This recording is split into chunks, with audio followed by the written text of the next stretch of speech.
Parce que l'imposition des mains là, c'est quelque chose. Quelqu'un peut te transmettre quelque chose qui n'est pas bon du tout. Je connais un pasteur.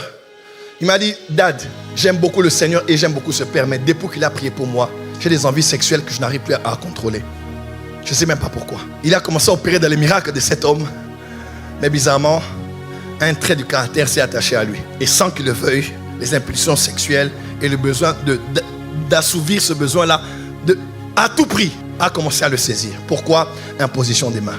Dans Hébreu, on parle même de l'imposition des mains comme toute une doctrine. Vous savez, parmi les choses qui protègent la tête, autant que l'imposition des mains peut détruire la vie de quelqu'un, l'imposition des mains peut protéger quelqu'un.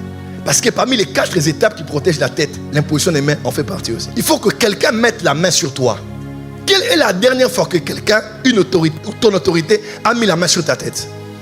Parce que la main de ton autorité sur ta tête, c'est le signe de la couverture spirituelle et de la protection sur ta tête. Ton main n'est pas ici, pourquoi? On verra ça les prochains jours. Dis à ton voisin, protège ta tête. Encore dis à ton voisin, protège ta tête. Acclame très fort, on est en train de monter. Au-delà donc de la tête, qui est toujours liée à l'autorité, la direction, la réflexion, la décision, la prééminence, l'exemplarité, la tête est donc, dans le monde spirituel, ce qui est au centre de tous les enjeux. Puisque la tête est si importante, quand on parle du monde spirituel, la tête est ce qu'il y a au milieu de tous les enjeux. Que ce soit dans ce qu'elle représente, ou que ce soit ce qu'elle est sur le plan physique, la tête est au centre de tous les enjeux. Quand on parle de la structure, par exemple, familiale, le diable ou même Dieu, lorsqu'ils veulent visiter une famille, ils passeront toujours par la tête. Qui? Le père, ou bien le père et la mère, ou même encore le fils aîné. Parce que le monde spirituel a pris pour centre de tous les enjeux ce qu'on appelle la tête lorsque le diable veut visiter une nation. Même Dieu veut visiter une nation. Le monde spirituel cherche toujours la tête ou bien les têtes. Qu'elles soient des personnes ou qu'elles soient structurelles. Que ce soit le président, que ce soit les stars de cinéma de cette nation, que ce soit les acteurs culturels, les journalistes, les musiciens, les sportifs. Quand Satan peut passer par une tête, il peut toucher toute la masse. Quand Dieu peut passer par une tête, il peut toucher toute la masse. Ça peut même être structurel, comme j'ai dit. La présidence, le parlement. Parce que ce sont des structures qui sont des têtes, qui influencent la masse. Ça peut être les médias, l'éducation, toutes ces structures têtes, pilotes. Satan ou Dieu les cherche. Parce que les têtes sont toujours au centre de tous les enjeux spirituels. Quand on parle d'une entreprise, Satan veut ruiner une entreprise, il passera par la tête. Par celui qui est au sommet. Frapper le berger et les brebis se disperseront. Quand Satan veut toucher une église, il sait par qui passer pour renverser. Il va toucher le leader. Quand le pasteur est touché, toute la masse est touchée. Et quand Satan veut toucher ta vie, il cherche ta tête. Voilà pourquoi l'attaque de la tête est la plus importante de toutes les attaques qui puissent exister. Quand on parle de combat spirituel, le combat spirituel a aussi un terrain d'exercice. Autrefois, c'était sur les vallées que l'on combattait.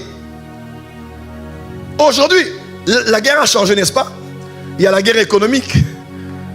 Regardez la Chine et les États-Unis. La guerre aujourd'hui a d'autres terrains de confrontation. Mais dans le monde spirituel, le plus grand champ de bataille n'est pas au deuxième ciel. Le plus grand champ de bataille n'est pas sous les eaux.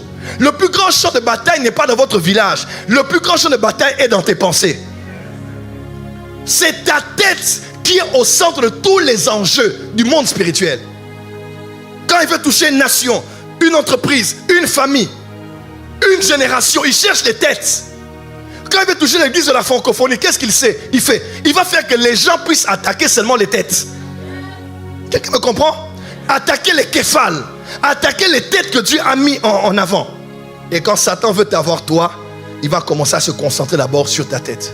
Parce que s'il a ta tête, il a tout le reste de ton être. Lève la main droite, dis Seigneur, urgence, protège ma tête.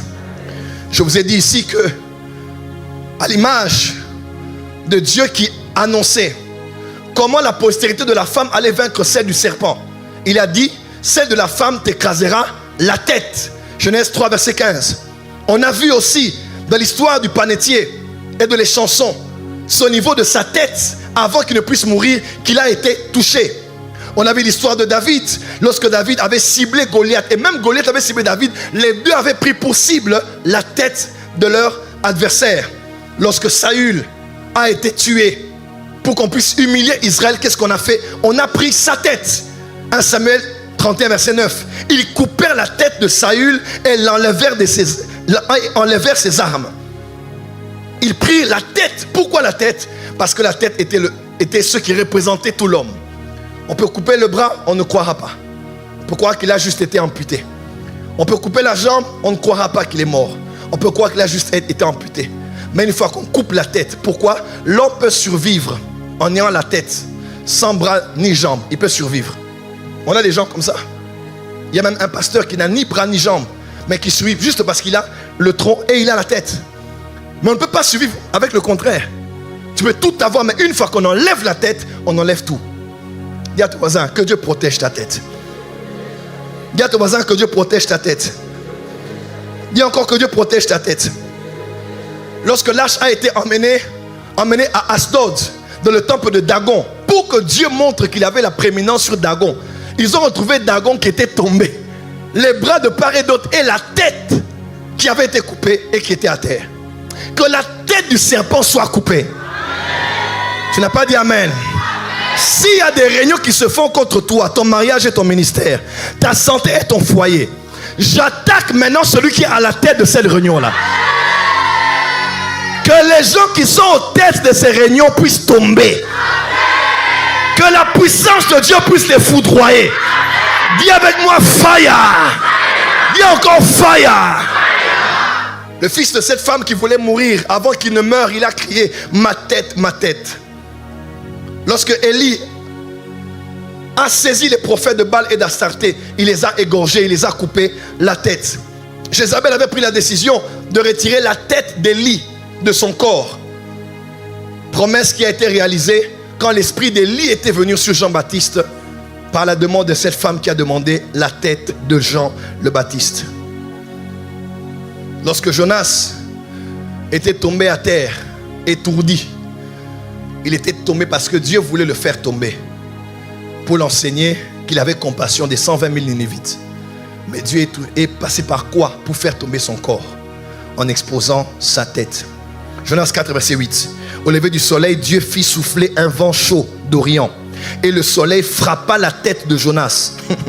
Au point qu'il tomba en défaillance, il demanda la mort et dit, la mort m'est préférable à la vie. Dieu voulait chauffer Jonas. Il dit, pour que le gars tombe à terre, je vais orienter, bien cibler la chaleur du soleil sur sa tête.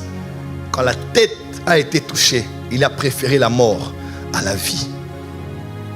Ainsi, mes frères et sœurs, je vous ai dit ici, ce thème n'est pas qu'un thème, c'est une illumination, c'est une révélation. Quand Satan veut t'avoir, il va avoir ta tête. Donc la tête à tous les niveaux, sur le plan de la santé. J'ai cité dimanche dernier plusieurs mots qui peuvent atteindre ta tête.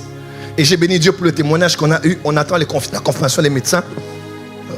Je dirais que la confirmation, est-ce que c'est le mot idéal? Dimanche dernier, j'ai donné une parole de connaissance pour une sœur qui était de ce côté. Elle avait un problème au niveau du nez. Elle a envoyé les documents au secrétariat de l'église. J'ai lu ça hier. Elle a dit, depuis ce jour-là, tous les symptômes sont partis. Parce que c'était une attaque de la tête. Elle est là? Je ne vais pas l'appeler devant. Elle est là? C'est elle là qu'elle manifeste. Elle a envoyé son témoignage. Et on encourage d'aller prendre les résultats pour juste avoir les papiers. Mais nous, on sait que c'est déjà fini.